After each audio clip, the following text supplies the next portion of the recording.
Hello everybody. So far we have discussed the different applications of superposition principle. We have discussed standing wave in case of string and organ pipe.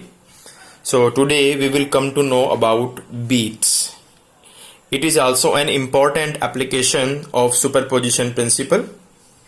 So let us start.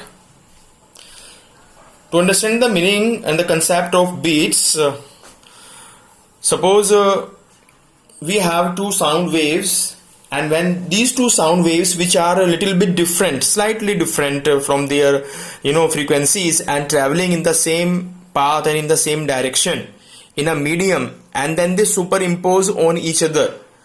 When they superimpose on each other, then the intensity of the resultant sound at any point in the medium rises and falls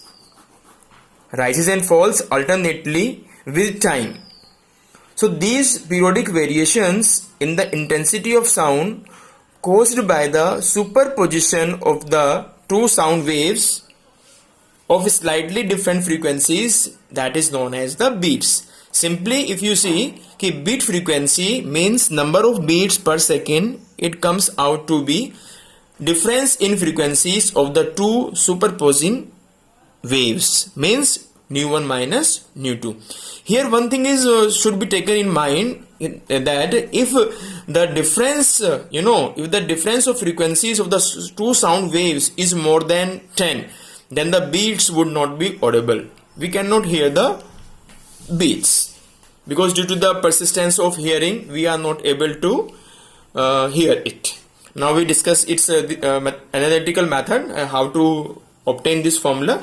So consider two harmonic waves of frequencies, one is nu1 and nu2. These two frequencies are slightly different from each other, and the amplitude of each wave is A, capital A, which are traveling in a medium, and direction is also same. So we can write their equation of displacement equation, as you know already, ki y1 is equal to A sin omega t, where A is the amplitude and omega 1 is the angular frequency, and you know very well ki omega is equal to 2 pi nu. So we can write A sin 2 pi nu 1 t. Similarly we can write for y2, that comes out to be A sin 2 pi nu 2 t. So this equation 1 and equation 2. Now we can apply superposition principle, that is y is equal to y1 plus y2. So here we put the values of y1 and y2. It comes out to be A sin 2 pi nu 1 t and plus sin 2 pi nu 2 t. So here you can apply the formula of trigonometric formula sin c plus sin d, that is 2 cos c plus d upon 2, and sin c 2 cos c minus d upon 2 and sin c plus d upon 2. This formula can be applied over here. So we may have this result after applying the formula: y is equal to 2a cos pi nu1 minus nu2 t sin pi nu1 plus nu2 into t. Okay, this term, that is 2a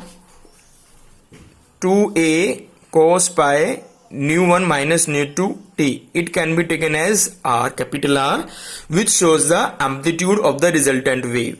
So y is equal to r sin pi, this term, nu1 plus nu2 into t.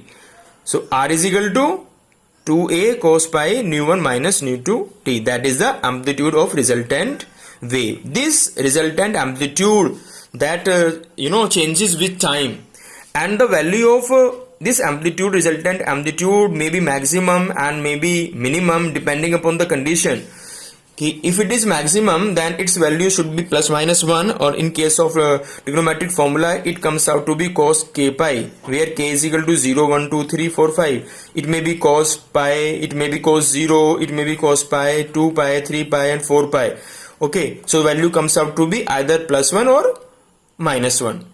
Okay, so from here we can just compare ki pi nu1 minus nu2, this angle can be compared, angle is equal to angle here.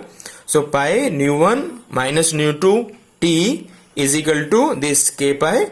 So t comes out to be k upon nu1 minus nu2. Okay, k is equal to 0, 1, 2, 3. So the resultant amplitude and ultimately the intensity, because intensity depends upon the amplitude, so the intensity of sound will be maximum at these timings. So we can calculate, we can find out the different timings by putting the value of k. First of all, we will put the value of k is 0, later on 1, 2, 3 and so on. So when k is equal to 0, put this value here, so t comes out to be 0 after calculation. Now put the value of k is 1, so if we are putting here k is equal to 1, so t comes out to be 1 upon nu 1 minus nu 2. If you put the value of k is 2, so it comes out to be 2 upon nu 1 minus nu 2. Similarly, we can find out. Now if you find the time interval between two successive maxima, actually this time when time is equal to 0, the intensity of sound is maximum. When time is 1 upon nu 1 minus nu 2, again maximum. When time is 2 upon nu 1 minus nu 2, again maximum. So we can find out the interval, the time interval between these two successive maxima. Either you find the time interval between 0 and 1 upon nu 1 minus nu 2, or you find the time interval between these two or between these two. Okay, the result comes out to be same. Okay, so if we just subtract 0 from 1 upon nu 1 minus nu 2, it comes out to be 1 upon nu 1 minus nu 2. If you subtract 1 upon nu 1 minus nu 2 from 2 upon nu 1 minus nu 2, again it comes out to be same. So this is the time interval. And as you know, frequency is the reciprocal of time interval, so frequency of maxima comes out to be nu 1 minus nu 2. So this is the condition when the resultant intensity, the amplitude, you can say amplitude as well as intensity of the sound wave is maximum. And if the intensity of the resultant wave is minimum, so in that case this term cos pi nu 1 minus nu 2 into t, it comes out to be minimum, and minimum value is 0. So mathematically you can find the angle ki cos 2k plus 1 pi by 2. Here k is equal to 0, 1, 2, 3. If you write 0 here, so it comes out to be ki cos, if it is 0, so cos pi by 2.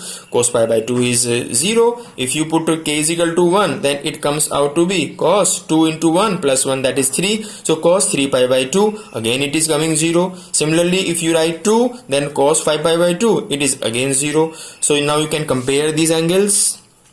Okay, so pi nu 1 minus nu 2 is equal to 2k plus 1 into pi by 2. Now t comes out to be 2k plus 1 upon 2 nu 1 plus nu 2. Okay, so again we can find out the time, you can say the resultant amplitude and the intensity of the sound will be minimum at timings. If you write k is equal to 0 and k is equal to 1, k is equal to 2, so these are the time intervals. These are the time intervals at which the resultant intensity of the sound would be minimum. So by putting k is equal to 0, you put k is equal to 0 here, so it comes out to be 2 into 0, 0, so 1 upon 2 into nu 1 plus nu 2. If you write k is equal to 1, then it comes out to be 2 into 1 plus 1, that is 3, 3 by 2 nu 1 minus nu 2, and again so on we can calculate. So again we can find out the time interval of the successive minimum.